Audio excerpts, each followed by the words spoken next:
I learned long ago that machines tell the truth better than people do. People stutter, stall, rehearse. Machines only hum. In room 314 of St. Mary's Regional, the ventilator kept its metronome time, a steady rise and fall that said my daughter's body still remembered how to live even if her husband was already living, as though she were gone. The fluorescent light struck her wedding ring at a harsh angle. It looked like a lie in stainless steel. Brandon hadn't shown up in 3 days, but I knew where he was. Everyone did. Social media had replaced confession. The photos were there in public, perfectly filtered. A champagne bottle in a silver bucket, sun melting over water, a woman in a red bikini who wasn't my daughter. The caption, Jessica's, read, "To New Beginnings." The yacht rental receipt, also posted like a trophy, $47,000. Slip 47 Marina Bay. The symmetry would have been clever if it hadn't been obscene. At 11:47 p.m., the head nurse, Maria Santos, 23 years on the ward, touched my elbow gently and asked me to step into the hall. I had learned to read faces in courtrooms. Hers held the weight of something she wished she didn't know. "Mr. Morrison," she said, low, careful, "there's something you need to see." She produced a clipboard with a manila pocket. Inside lay photocopied pages from my daughter's chart. One document sat on top like an accusation. A DNR order. It wasn't the existence of the form that chilled me. It was the way the signature looked. Familiar letters wearing someone else's handwriting. Too neat, too practiced. "Filed 3:17 p.m. yesterday," Maria said, right after Dr. Pierce got back from his weekend. She didn't say yacht. She didn't have to. "Policy requires 2 signatures," she added. "This shows only one. The attending never signed. In 30 years on the bench, I've met many liars. The good ones kept their voices level. The best ones forged the parts you wanted to be true." My thumb traced the line where my son-in-law's name pretended to be legitimate. "Were there witnesses?" I asked. "Only the unit clerk and Dr. Pierce. The clerk says it was quick. She says he seemed in a hurry." Maria glanced over her shoulder toward the nurse's station, then slipped her phone from her pocket. A photo glowed on the screen. The visitor log for room 314. 2 entries in 14 days for Brandon Pierce. 2. "And he has been calling insurance," she said, almost apologetic, as if reporting weather. "Walls are thin. We hear more than we should." "How much?" I asked. She swallowed. $2.3 million? I remembered the conversation 18 months earlier. Brandon explaining fiduciary prudence, the necessity of properly insuring a high-earning household, his voice smooth with the confidence of men who believe they sound like reason. "We need to protect our future," he had said then. I had wondered whose future he meant. Maria took a breath like a diver about to go under.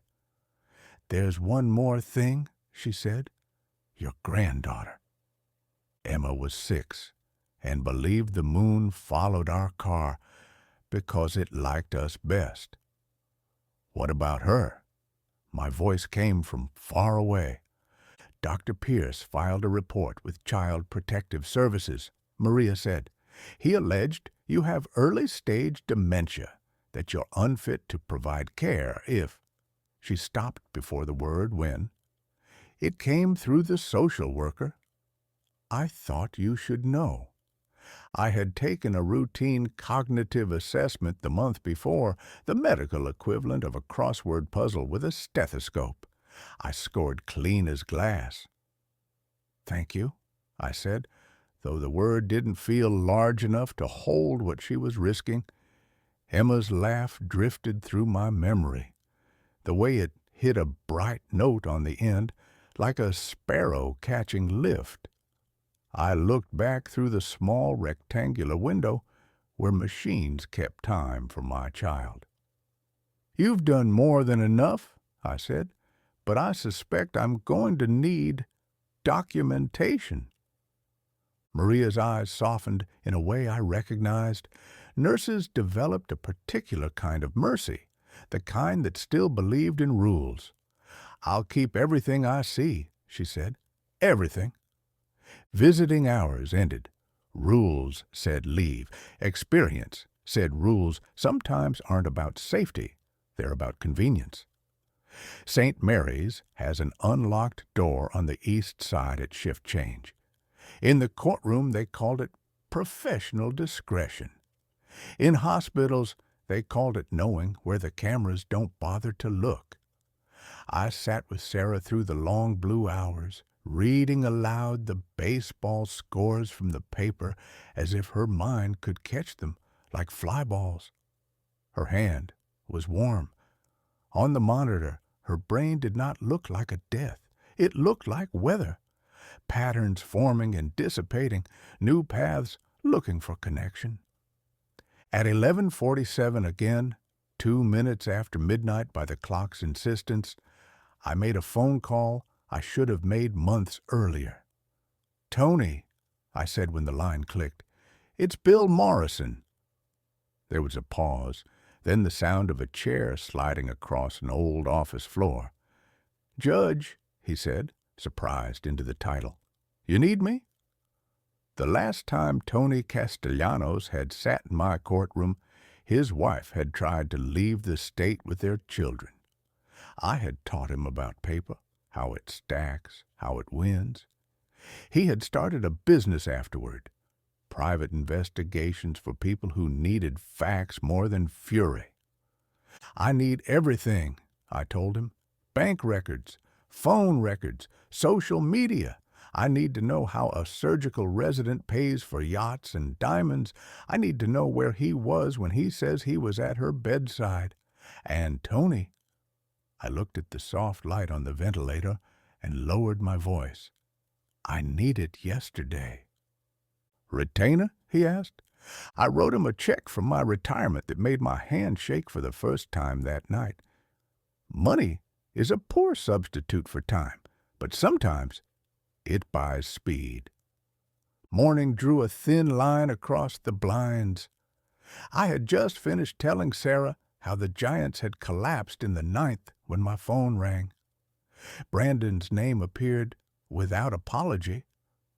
"William," he said when I answered, "Not Dad, not Bill. We need to discuss Sarah's situation." "Her situation?" I repeated, putting the words on a table so I could see them more clearly. He sighed, the way people sigh when they're about to deliver rehearsed bad news. "The neurologist says recovery is unlikely. We have to be realistic. I can't put my life on hold indefinitely. Sarah would want me to be happy," I supplied.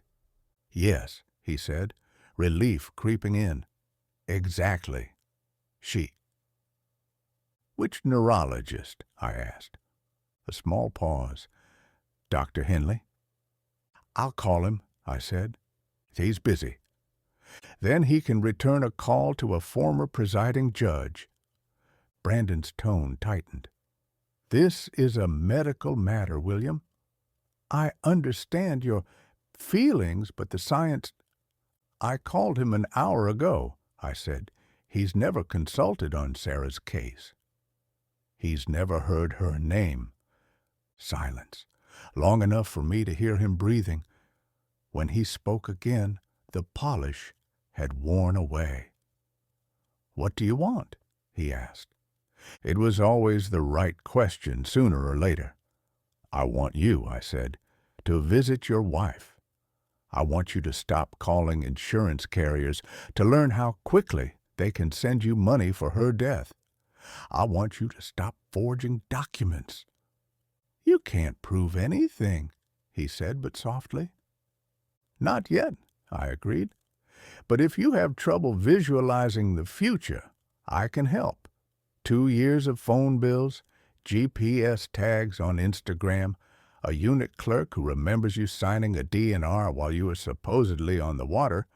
Also, how did you enjoy Slip 47? I hear the sunsets are extraordinary. He hung up. The dial tone didn't sting. It clarified. At 7:33, Tony called. "Judge," he said, "your fish is too fat to run. New cards opened in the last 6 months with alternate spellings of his name. Hospital IP addresses on bank logins, and the girlfriend, Jessica Chen. Medical billing. Her terminal shows access to patient financial records she had no reason to view, including your daughter's." HIPAA, I said. "Several felonies," he agreed. "I'll package the first tranche by lunch." I thanked him and ended the call. Then I stood and stretched my back until the vertebrae made a sound like small hail. "Sweetheart," I told Sarah, "this is going to get ugly, but I'm going to keep it clean." The monitor ticked its steady answer. At 2:30 that afternoon, Maria found me in the cafeteria. She carried a different kind of fear, one wrapped in duty. "He restricted your badge," she said. "Administration says immediate family only." A beat. "He told them you're confused sometimes." "Confusion," I said, "is a condition that can be cured by documents." I placed my palm on the folder Tony had just handed me. Bank summaries, timestamps, restaurant receipts. The paper felt like weight and air at once. "Thank you," I told Maria again.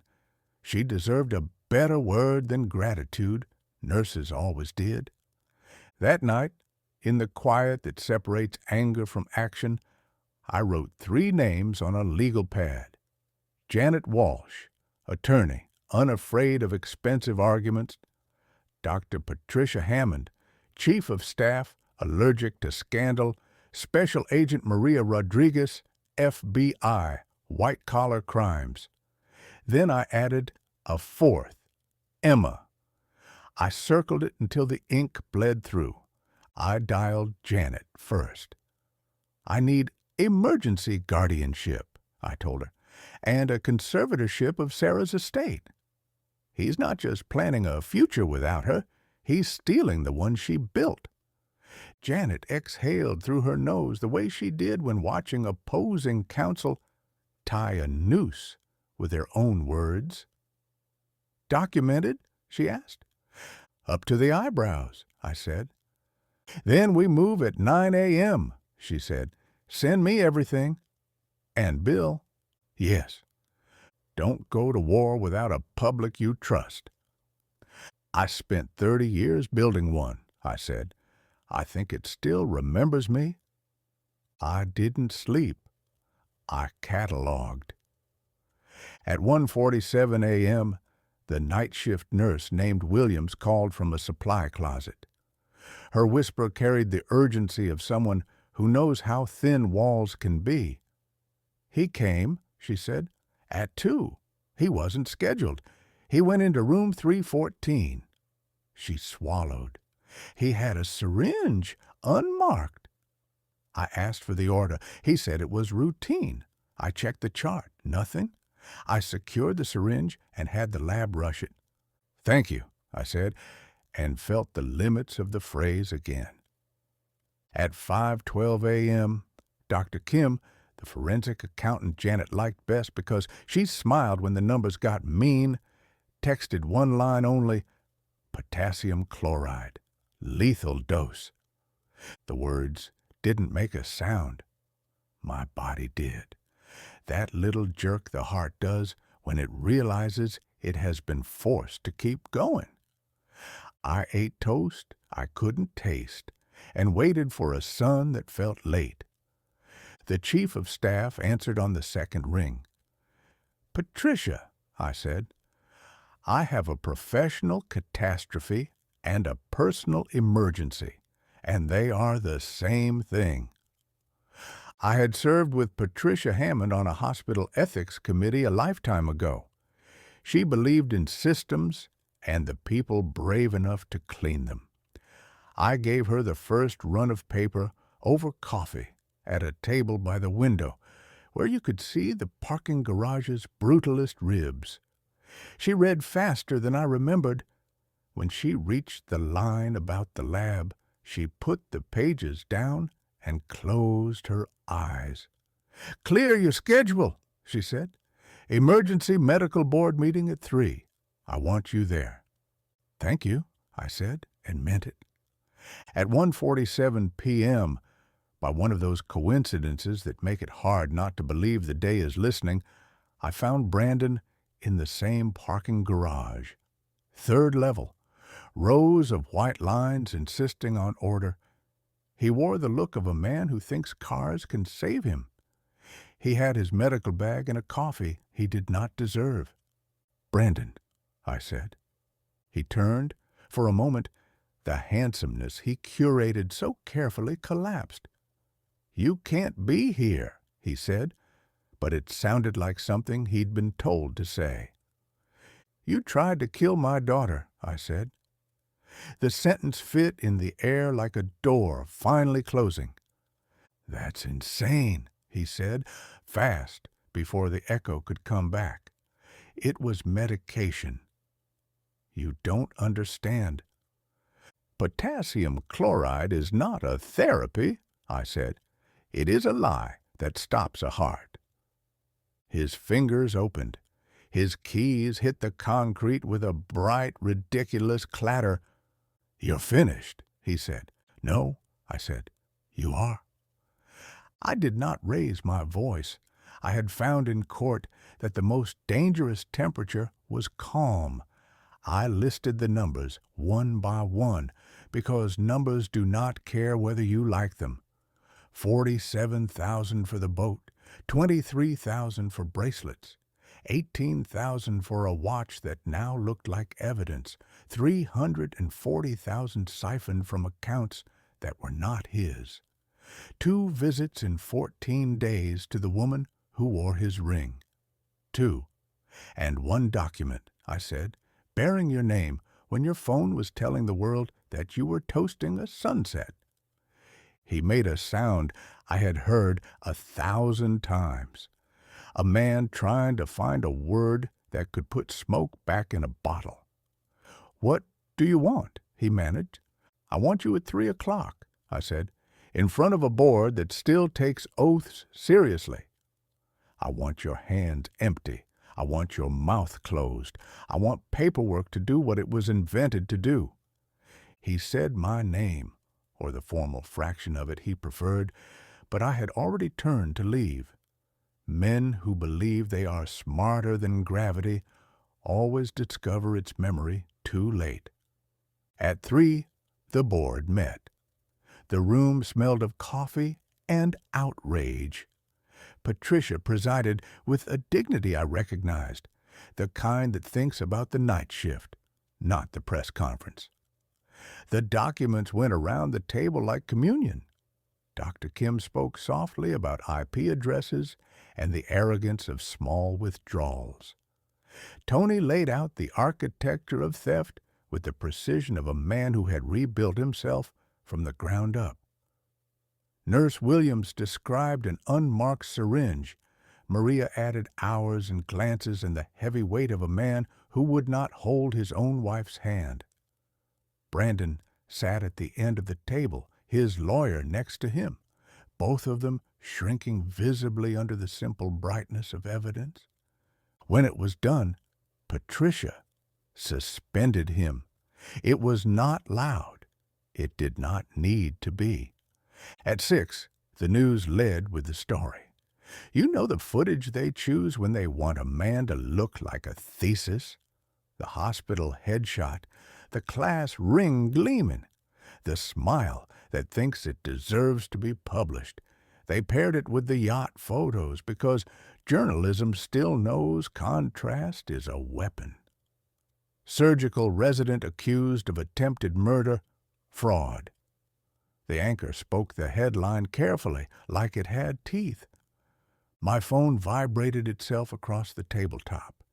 I turned it over and then over again. I had nothing to say to reporters. I had spent a career teaching people the difference between justice and performance. This wasn't theater. This was custody. Jessica texted me from a number that didn't belong to her the way your real name doesn't belong to you when you're running. "We should talk," she wrote. I didn't respond. She wasn't my conversation. She was the color he chose to paint his guilt. I read to Sarah that night in a voice I trusted. "Emma says hi. She beat me at Go Fish and insisted it was a real tournament. She promises to teach you her strategy when you wake up." The monitor hummed its small, faithful hum. I placed my hand under hers, palm to palm, as if I could remind her body that the world was still warm. By morning, the evidence had grown a spine. The FBI called from a number with more digits than usual and told me the magic words, "Federal warrants." Jessica didn't get far.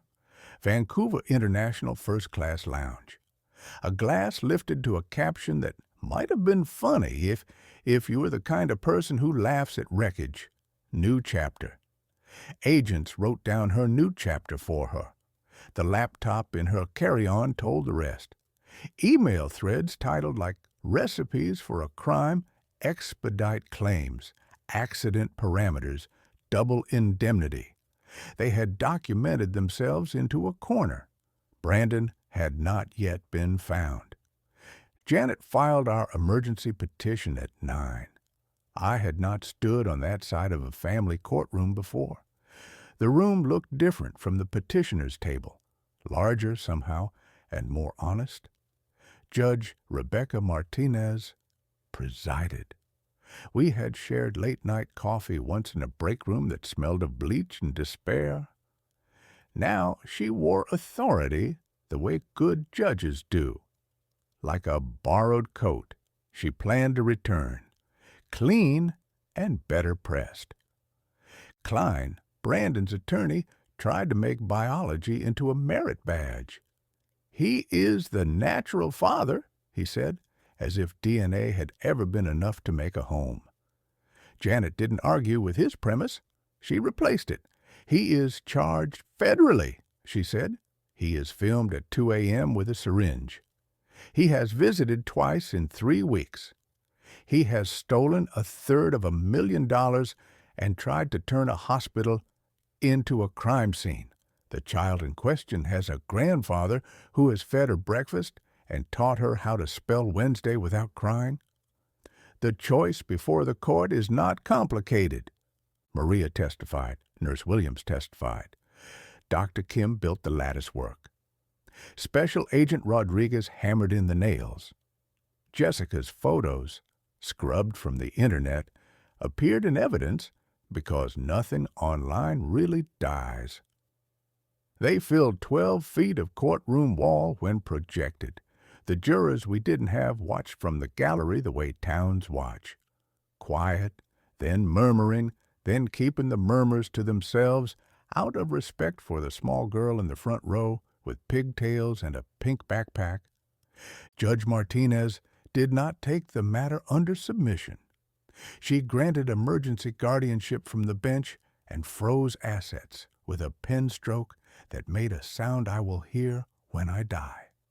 Brandon's watch, no longer the expensive model I had noticed on the dock, but a cheaper face with a buckle, caught the light when he covered his eyes. He looked smaller than his press photo and more like a man. Afterward, a reporter asked me how it felt to win. I told her it wasn't a victory. It was a correction. She wrote a grandfather's quiet answer, and I forgave her the flourish. I brought Emma to the hospital that evening. Children know how to make rooms, remember to be rooms. She set her backpack on the chair by the window and removed a picture book with a torn spine, then read to her mother in a voice that could not believe in endings. At the end of each page, she looked up at the monitors as if expecting applause.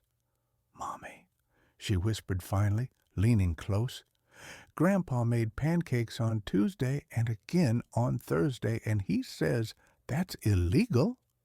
She giggled at her own joke, then kissed Sarah's forehead with a care that looked like age.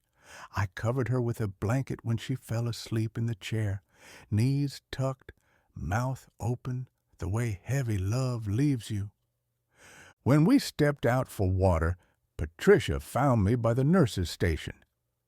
"You did the right thing," she said. Administrators rarely use the word right. It sounded like a hymn. "We'll keep the ICU guarded until the marshals finish their work." "Thank you," I said. I wanted to say more. I settled for meeting her eyes for longer than men usually do in public. At midnight, the agents found Brandon 3 exits north, parked under a bridge where the shade was too honest for a television camera. He did not fight. Men who believe in paperwork usually don't. They brought him past the front desk at St. Mary's as if the hospital itself were a witness. He looked at me as he passed and found nothing he could use.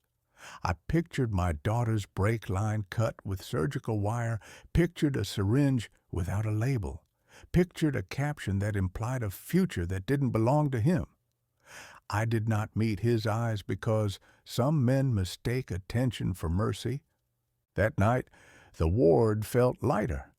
The machines, unchanged, sounded faintly like relief. They called it The People versus Dr. Brandon Pierce. I called it the day truth finally clocked in for work. The courthouse smelled the same as it had when I'd worn the robe: coffee, paper, and nerves. Department 12 overflowed. Every reporter within 200 miles wanted the story of the brilliant surgeon who nearly murdered his comatose wife for money. But this wasn't about brilliance, it was about arithmetic. Motive plus opportunity equals conviction. Brandon sat at the defense table, haircut still expensive, eyes sleepless. The arrogance had drained out of him, leaving a man shaped like a question mark. Jessica Chin sat 2 rows behind the prosecution, wrists cuffed but chin high, the sort of pride that doesn't understand yet it's lost. The prosecutor laid out the pattern like dominoes: forged DNR, insurance calls, siphoned trust funds, the yacht, the syringe. Every piece fit so neatly, the jury began to glance at Brandon the way people glance at snakes behind glass. Curious, then disgusted, then done. Maria Santos testified first. Her voice shook only once, when she described the moment she realized the DNR signature was fake. "In 23 years," she said, "I've seen families break, but never like that." Dr. Kim followed, all precision and math. $340,000 stolen in 4 months, she said, scrolling through slides of transactions. Each withdrawal timed between surgeries, each deposit masked through small transfers. He didn't just steal, he engineered theft. Then came Agent Rodriguez from the FBI, short, firm, unbothered by cameras. "The laptop recovered from Ms. Chen contained planning emails," she said. "Successful accident" was their phrase.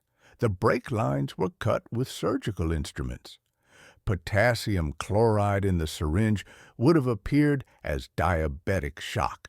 They called the payout Phase 3. I watched Brandon flinch. For the first time since Sarah's accident, he looked almost human, afraid. Janet Walsh handled closing arguments the way she used to handle me on the tennis court. Calm, surgical. He wanted freedom, she said, so he tried to buy it with someone else's heartbeat. But freedom earned through blood is still a cage. The verdict took 2 hours. Guilty on all counts. When the judge read the sentence, 25 years to life without parole, Brandon stared at his cuffed hands like they belonged to someone else. I almost pitied him. Almost. Then I remembered the unmarked syringe, and the pity evaporated. Jessica took 8 years in exchange for cooperation. She cried when they led her away. I suppose that counts for something, though not much. The reporters cornered me outside the courthouse steps. "Judge Morrison, any comment?" "This isn't justice," I said. "It's maintenance." Justice was what Sarah deserved before any of this happened. 3 months later, miracles decided to stop being metaphors. I was in room 314 again, reading Charlotte's Web to the still form of my daughter when her hand twitched. Just a tremor, but enough to make me forget how to breathe. Then her lips moved, one syllable. "Dad." Everything in me collapsed and rebuilt in a single heartbeat. Doctors rushed in, astonished. Neurology called it a spontaneous neural reconnection. I called it Grace wearing a lab coat. Sarah opened her eyes fully 2 days later. Her voice was soft, sandpaper. "Where's Emma?" "With me," I said. "Safe." "And Brandon?" "He can't hurt you anymore." She closed her eyes again, but this time from relief, not coma. When she finally slept, it was real sleep, the kind that heals instead of hides. Word spread through the ICU like good gossip. Nurses who had been there the night of the syringe came by on their breaks just to smile. Even Patricia Hammond stopped in, clipboard tucked under her arm. "She's rewriting neurology textbooks," she whispered, "and reminding us why we still do this." The day Emma saw her mother awake, the whole floor cried. The little girl ran into the room, tripping over her own shoes, yelling, "Mommy!" until Sarah opened her arms. Machines beeped faster, as if applauding. For the first time in months, the air didn't taste like antiseptic. It tasted like possibility. Brandon Pierce's medical license was revoked, his yacht sold at auction, proceeds used to rebuild Sarah's trust. Jessica's testimony sealed the last appeal. The headlines moved on to fresher scandals, but in our house, silence finally meant peace. Sarah spent 6 weeks in physical therapy. She relearned how to hold a pen, how to braid Emma's hair, how to laugh without wincing. Every night before bed, she'd look at me and whisper, "We're still here," as if testing the truth of it. One Sunday morning, Emma asked if we could visit the marina. I hesitated, then agreed. We stood on the pier where the ocean pretended it could forget. Slip 47 was empty now, the water calm, sun catching on the ropes like threads of gold. Sarah squeezed my hand. "He thought this was freedom," she said. "But this," she gestured to Emma chasing gulls, "this is what it really looks like." I nodded. "Freedom's just peace with receipts." Back home, I made pancakes while Emma set the table. The sound of batter hitting the pan was ordinary, which is exactly what made it holy. Sarah joined us, still a bit unsteady, but standing on her own. When she smiled, it wasn't the polite kind she used to wear at hospital fundraisers. It was alive, imperfect, earned. Later that night, after Emma fell asleep, Sarah handed me the ring Brandon had once slipped onto her finger.